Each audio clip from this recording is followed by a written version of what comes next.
mais um episódio do nosso C12 Conference e dessa vez eu tenho a honra de estar recebendo aqui conosco o Dr. Braz Gondim, psiquiatra, pastor e uma pessoa que tem feito um trabalho na área das emoções, na área do trauma, na área das curas, fabuloso nesse Brasil, autor de livros, palestrante. Braz, é muito legal estar com você aqui, seja bem-vindo. Espero que o nosso momento aqui seja realmente bastante proveitoso para todos os nossos amigos do C12. Eu sou Marcos Melo, membro também do C12 e tenho o prazer de estar aqui dirigindo esse nosso momento. Então, a tua saudação ao nosso público fica com você agora. Perfeito. Quero agradecer essa honra de estar aqui te vendo mais uma vez, meu amigo. Quero mandar um abraço a toda a produção, toda a equipe do C12. Evento extraordinário, tudo que está sendo feito aqui é algo realmente muito lindo. E é um prazer poder estar aqui falando sobre temas tão, eu penso, temas tão fundamentais, tão necessários, tão importantes para o nosso desenvolvimento, para o nosso propósito, para o nosso relacionamento com Deus e com as pessoas. Perfeito, perfeito. Nós nos conhecemos há pouco tempo e, ao mesmo tempo, já parece ser um bom tempo que nos conhecemos. Perfeito. O Braz chegou até nós, até a minha esposa e a mim, de uma forma assim, bastante diferente do que vocês podem imaginar. Nós precisávamos, para um congresso que fizemos em 2023 na área da educação, de alguém que fosse especialista na área emocional, na área da inteligência emocional. E, num belo momento, pesquisando na internet, acabamos achando lá um podcast que ele havia feito com um amigo, que hoje é amigo comum nosso, Douglas Brasil. E ali vimos todo o trabalho do Braz e nos aproximamos e ele nos auxiliou tremendamente em toda a programação da nossa área emocional no nosso evento. E hoje tem feito aí um trabalho fabuloso. Mas o Braz também tem uma obra que é fantástica e que está sendo um grande sucesso no Brasil, chamado A Vida Além da Dor. E é sobre essa obra, sobre essa palavra ou essa frase que eu queria que você falasse um pouquinho mais sobre ela. O que é vida além da dor? O que o livro trata? Aonde ele realmente chega nas pessoas através dessa obra que você elaborou com tanto carinho? Perfeito. Na verdade, é um livro que se debruça sobre um tema fundamental, que é o tema do trauma, da ferida emocional. Coisas que aconteceram em algum momento da vida que posteriormente apresentou aí sequelas no comportamento, nas emoções, na forma de se relacionar e que muitas vezes está aí, digamos, escondido, marcado em certos sintomas e padrões que às vezes são confundidos com temperamento, com personalidade, com azar nos relacionamentos. E tudo isso, na verdade, são fruto dessas experiências relacionadas aí aos traumas emocionais. É uma obra que eu fui muito feliz na autoria desse livro. Tenho estado em muitos lugares falando sobre esse tema, um tema, penso eu, um tema muito importante. Tenho dedicado a minha carreira, me especializei em traumas emocionais, tenho me debruçado sobre esse tema e tem sido muito oportuno falar a famílias, a igrejas, falar a empresários, a pessoas de todos os segmentos acerca dessa experiência que ela é integral. O trauma é uma coisa que atinge o corpo por sintomas psicossomáticos, atinge a mente, a alma, com questões emocionais e relacionais e também ao espírito humano, trazendo um sentimento de vazio existencial. A pessoa passa a não acreditar que aquilo que ela carrega de fato possui um valor. Então, o trauma emocional é esse fenômeno que atinge o corpo, a alma, o espírito. Tem um autor, Thomas Hope, que ele vai dizer que o trauma é a antítese da espiritualidade. Então, como cristão, eu penso ser um tema fundamental. Existem, às vezes, muitas questões que envolvem muitas dúvidas em torno desse assunto, mas tem sido uma experiência extraordinária, Melo. Estou muito feliz em ter publicado esse livro e ver o impacto desse livro na vida de muitas pessoas. Quando nós falamos em trauma, nós podemos falar de vários aspectos da vida da pessoa. Perfeito. O fracasso é um deles, ou não? O trauma pode sim levar ao fracasso. O trauma leva ao fracasso. Pensando na perspectiva de desenvolvimento, porque a gente precisa fazer uma pergunta, às vezes até um pouco mais abrangente nesse sentido. Para a gente falar de fracasso, eu preciso ter uma definição de sucesso. Porque... E que pode ser diferente de uma pessoa para outra? Exatamente. Para algumas pessoas, sucesso construir uma família, para outras pessoas sucesso. Pode ser dinheiro, pode ser dinheiro, ter uma empresa. Ter uma empresa, viajar. Perfeito. Então, nesse quesito, a gente precisa entender que, claro, o trauma, inclusive, ele pode fazer com que o teu sucesso seja muito mais caro do que aquilo que realmente é, que é o caso do burnout. Uma pessoa por um complexo de inferioridade, uma pessoa por um desejo ávido de recurso, de alguma coisa, uma hiperdisposição em torno de alguma coisa, ela pode simplesmente ali se dedicar acima das suas capacidades fisiológicas de suportar certas pressões. Na verdade, uma das definições de traumas emocionais é isso. Pode ser qualquer coisa que esteja acima da nossa capacidade de lidar. Então, essa questão de trauma e fracasso, na verdade, quando pessoas carregam feridas emocionais profundas, o trauma, essa ferida emocional possui alguns núcleos, e um desses núcleos é a experiência da vergonha. Quando nós falamos de vergonha, não é apenas aquela timidez clássica, aquela evitação social, não. É o fato de não ter dado certo. Isso, a vergonha é um sentimento de inadequação. Vou dar um exemplo aqui para ficar um pouco mais claro. Quando uma pessoa sente culpa, ela vai dizer, puxa, eu fiz algo errado. Mas a vergonha é a experiência do eu sou algo errado. Ela se processa em certas regiões do cérebro. Eu não dei certo? Exato. É isso? Aí eu não dei certo, tem alguma coisa, eu sinto que é estranho. A culpa está em mim. Tem alguma coisa de errado comigo. A vergonha, Melo, ela é processada em áreas do cérebro onde também processa o nojo. Quando você tem nojo por alguma coisa contaminada. Em outras palavras, é como se a pessoa realmente tivesse um nojo dela mesma. Ela se sentisse totalmente inadequada dentro de um certo contexto. Então, muitas vezes isso pode ser uma porta de entrada para uma série de sintomas, entre eles o burnout, entre eles um relacionamento disfuncional, porque se eu sou uma pessoa que eu me sinto diminuída, eu me entrego por qualquer valor, por qualquer preço, por qualquer questão, a qualquer relacionamento, e uma série de disfunções acabam por ocorrer na vida de uma pessoa que carrega traumas não curados. E isso é um grande problema, inclusive nas empresas. Sem dúvida. Porque nós, empresários, arriscamos, nós, empresários, investimos, nós, empresários, apostamos muitas vezes. Perfeito. Deveríamos fazer muitas vezes de maneira correta, perfeito, mas também durante muitas vezes fazemos com certa negligência. Perfeito. Ou temos algumas atitudes negligentes nas perfeito. Atitudes. E isso pode acontecer, inclusive, na vida empresarial, e acontece isso, garanto que com muita frequência. Sim. Como é que ele deve proceder? Qual é a melhor maneira para ele chegar a não agir dessa forma? Eu já tive vários pacientes empresários dentro dessa perspectiva. E, claro, cada ser humano tem uma história em particular, mas se existe uma coisa que nós temos em comum, são os padrões. Eu posso ser único, eu sou único, você também, mas todos nós carregamos certos padrões. Como são esses padrões? Vamos lá. Quando uma pessoa carrega uma ferida emocional, essa dor do não ser, um dos fenômenos, eu disse que a vergonha era um dos núcleos desse trauma, um outro núcleo chama-se dissociação. Basicamente, dissociação é quando eu estou aqui, mas a minha cabeça, a minha mente está lá em outro lugar. Assim, eu estou aqui, mas a minha mente está lá no futuro. Eu estou aqui, mas a minha cabeça está sempre pensando em outra coisa.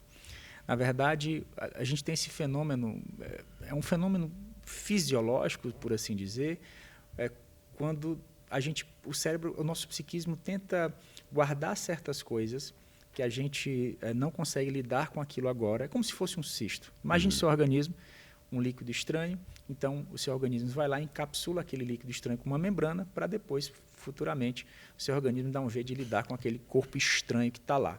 Na dissociação, é como se o nosso presente fosse uma coisa tão difícil, o meu presente atual fosse uma coisa tão pesada, digamos, quase que insuportável. Então, eu preciso estar com a minha mente em um lugar onde aquele futuro que eu criei possa ser possível. Isso, claro, gera ansiedade, gera angústia, gera uma série de coisas.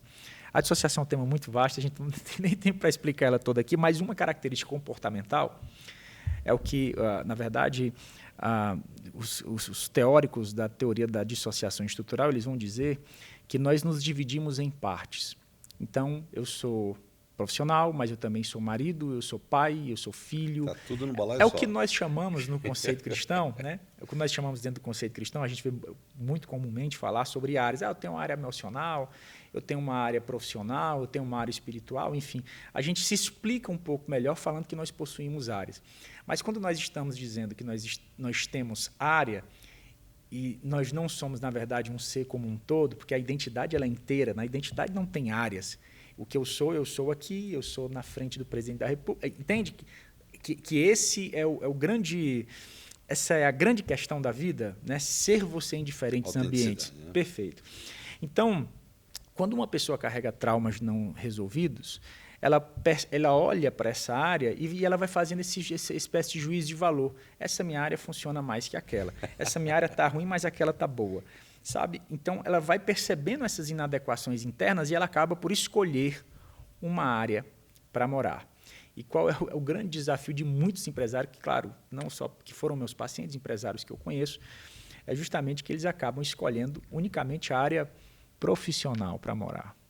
Porque justamente essa área que normalmente que mais nos gratifica, onde mais a gente se realiza, onde a gente se sente submergido dentro de uma perspectiva de propósito e acha todas as outras áreas menos interessantes. Só que a gente tem um grande dilema aqui, meu amigo Melo, dentro dessa questão. Pessoas que escolhem viver apenas dentro de uma única área da vida. O que é que esse indivíduo vai fazer? Porque, assim, enquanto ela funcionar, ótimo. Mas o que é que vai acontecer da vida desse indivíduo se essa área afundar? Porque uma vez que ela se desfaz, uma vez que ela afunda, ela leva todas as outras áreas da vida junto com ela. Então é por isso que a gente vê casos de depressão profunda, de suicídio, às vezes a gente vê várias situações, divórcio, uma série de questões. O universo daquele indivíduo ele desmorona porque ele viveu apenas em uma única área. E uma das características do trauma emocional, a dor do não ser, a antítese da espiritualidade, são pessoas que habitam apenas em uma única área da vida. Nesse sentido, isso é motivo de estresse, isso é motivo... Puxa vida, assim, poderia aqui ficar horas falando de vários casos clínicos nesse sentido, mas é realmente um grande prejuízo para o ser humano também não conseguir enxergar valor em outras, vamos chamar assim, áreas da vida. Ele seria, inclusive, um profissional muito melhor com a sua equipe. Ele ia lidar com a sua empresa de uma forma muito mais saudável, sabendo que tudo que ele faz serve um propósito, inclusive maior do que ele, sabendo que a questão da prioridade, da família, da sua própria saúde. Então, essa compreensão, é isso que eu exploro no meu livro. É o segredo do equilíbrio, né? Exatamente. Exatamente. A questão, na verdade, eu penso o seguinte. Eu tenho uma frase, eu não sei quem é o autor, mas acho bem interessante. Diz que equilíbrio é priorizar com sabedoria. Então, eu acho que é chegado um momento de priorizar certas perspectivas, certas... como o nome sugere, né? Prioridade. Então, o que vem primeiro? É o trabalho que vem primeiro? É Deus? É a família? E também tem um momento, né? Exato. Acho que quando eu digo equilíbrio, a hora de se fazer alguma coisa entra. Se eu tenho um momento da família, é um momento da família. Se eu tenho um momento do trabalho, é um momento do trabalho. E nós somos péssimos. O ser humano é péssimo. Perfeito. A gente mistura e realmente atropela tudo. E aí depois a conta vem mais tarde. Perfeito. Para alguns vem mais cedo. Perfeito. Daqui entra o exercício físico nessa brincadeira toda aí. Puxa vida. Você que é um adepto a isso também. O exercício é fantástico. Na verdade, existem vários estudos que falam, isso é já gabaritado pela ciência, os benefícios do exercício físico para a saúde mental. Mas, particularmente, o exercício físico ele tem uma função terapêutica que eu considero essencial, que é a presentificação da vida. O indivíduo que tem uma prática de esporte regular que gera nele ali uma descarga de prazer, né? Tem toda aquela questão de fazer esse desgaste, né? Porque quando a gente sente um estresse, Melo, Deus fez tudo perfeito. Inclusive o estresse tem um motivo. Tudo na vida tem um motivo. A tristeza tem um motivo. Se não fosse triste, imagine se a tristeza... Não seria alegre. Imagina, vamos supor que a tristeza não existisse. Eu me preocupo quando pessoas falam assim, não, eu nunca fico triste. Eu falo, não, vamos conversar sobre isso. Porque imagina, se eu faço um mal a você e eu não me entristeço, eu sou um psicopata. Você compreende? A tristeza é uma importante ferramenta para o arrependimento, para a mudança de mente. Lógico. Né? Então, veja bem, o estresse, na verdade, ele tem um design. Deus projetou o estresse com uma finalidade específica, né? Para que a gente possa enfrentar nossos desafios ou fugir deles quando necessários, escapar deles quando necessários. E quando a gente lida com situações que a gente não consegue nem enfrentar e nem fugir. Aquele seu chefe naquele setor da sua empresa, que ele te trata super mal e você não pode enfrentá-lo e também não pode pedir demissão por causa da sua família para sustentar. Como é que fica essa situação? Como é que você lida com isso?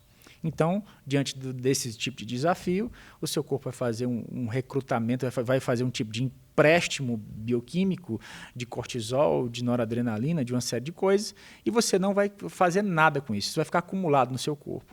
E aí, por conta desse empréstimo bioquímico, que sugere muitos autores, é que surgem aí os sintomas psicossomáticos, enxaqueca, dor de cabeça, tensão muscular, desconforto gastrointestinal, insônia, taquicardia, crise de pânico, uma série de sintomas psicossomáticos. E aí onde é que entra o esporte?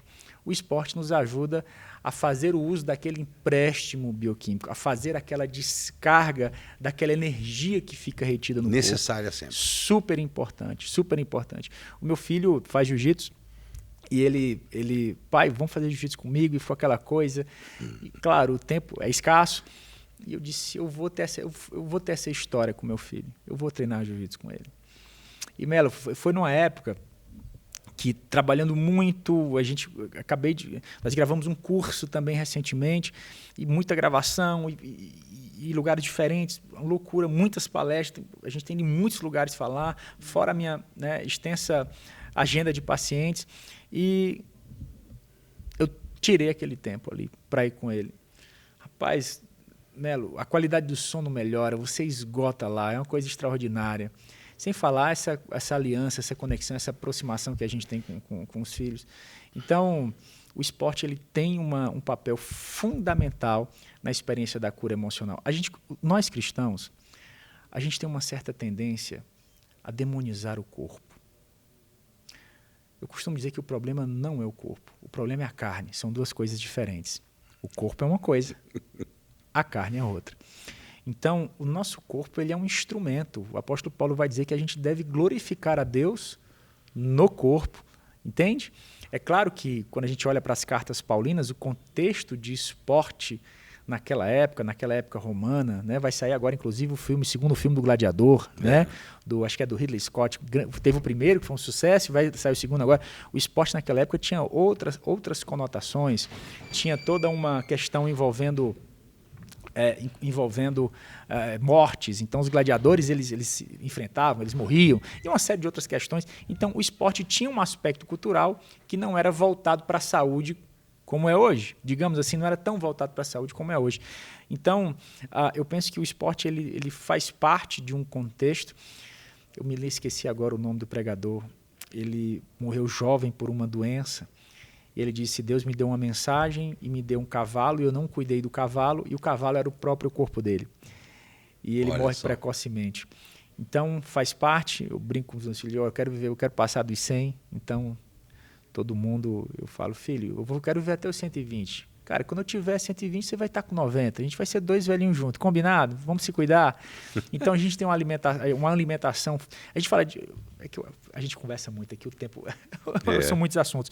Tão importante quanto a atividade física, Melo, é também a alimentação. Sim, perfeito. Então, o sono, a gente sabe que exato. Tem aí 4 ou 5 componentes fundamentais. Perfeito. Mas, inclusive, ontem nós tivemos uma fala aqui durante a conferência, justamente pegando, dentre outras situações, o sono, o lado emocional, né? Como fossem pilares do método do Dr. Júlio Luckmann sobre isso. E a atividade física, óbvio, ela é realmente uma chave que, se for virada todos os dias, no momento certo, na hora certa, vai trazer um benefício para a saúde mental tremenda, por consequência, outras tantas coisas que são ligadas a isso. Braz, eu sou muito grato pela tua presença aqui, mesmo porque Eu sou suspeito de falar da tua performance, porque eu conheço bem e sei o que você é capaz de fazer. Todas as pessoas que vão te escutar, ou que te escutaram na conferência, são pessoas que realmente vão guardar aí, vão ter uma marca Brás Gondim aí sobre saúde mental, sobre saúde emocional, né, sobre cura. E eu tenho certeza que todos terão aí na sua vida algo para guardar. Então, eu te agradeço profundamente em meu nome, em nome da Lu, em nome da Futuro, em nome também da organização, né, do C12, do Thiago, que preside a nossa organização. E espero que você continue firme nessa tua vida aí, subindo cada vez mais, mostrando aí toda a capacidade que você tem, que teve uma vida com muita luta, né? As pessoas aqui, como você mesmo disse agora há pouco, a gente não tem tempo para contar tudo. Sim. Eu, como já sei parte da história, sim, se a gente começasse a puxar a história pelo Ceará, passasse pelo interior de São Paulo e chegasse em Pinheiros, onde você tem hoje o seu consultório, a trajetória é muito grande, gente. Não é nada fácil, não. Né? Além do que, quem atua, como ele atua com a psiquiatria, né? E que é algo hoje como terapia ou então como clínica muito comum, né? As pessoas demoraram para quebrar essa barreira da psiquiatria. Ele deve sair de casa de um jeito e voltar para casa completamente diferente. E isso realmente faz toda a diferença, porque ele recebe muita carga durante o dia, escutando tudo aquilo que as pessoas têm. Então, eu realmente admiro muito esse teu trabalho e espero que você tenha um grande sucesso na sua vida. Então, deixo o microfone com você agora, depois desse comentário final. A câmera também, para você saudar as pessoas e despedir desses nossos amigos aí. Quero agradecer mais uma vez essa honra de revê-lo, de estar aqui, todo esse evento com tanta excelência. Parabéns ao Thiago e todos os envolvidos aí do C12. Perfeito. E, Melo, o que eu queria falar aqui para você e para as pessoas que estão nos assistindo aqui agora é que a vida, ela não precisa ser esse fardo. Eu penso que nós precisamos identificar, fazer esse diagnóstico. E eu tenho dedicado a minha carreira nesse sentido, Melo, a projetar luz para o nosso interior. Em Provérbios vai dizer que o Espírito é a lâmpada do Senhor. Sabe, identificar esses pontos cegos e fazer um olhar mais preciso da vida que nos presentifique, ou seja, que nos traga para o presente. Se eu pudesse deixar aqui para vocês uma síntese do que seria a experiência da cura, é trazer a sua vida para o presente, mantendo a sua esperança no céu. Então, eu quero agradecer, mais uma vez, estar aqui. Um grande abraço para você que nos assiste, Melo. Um beijão para a Lu também, que tá aqui em algum lugar. Um grande abraço e Deus abençoe todos vocês. Abraço. Obrigado mais uma vez pela tua presença.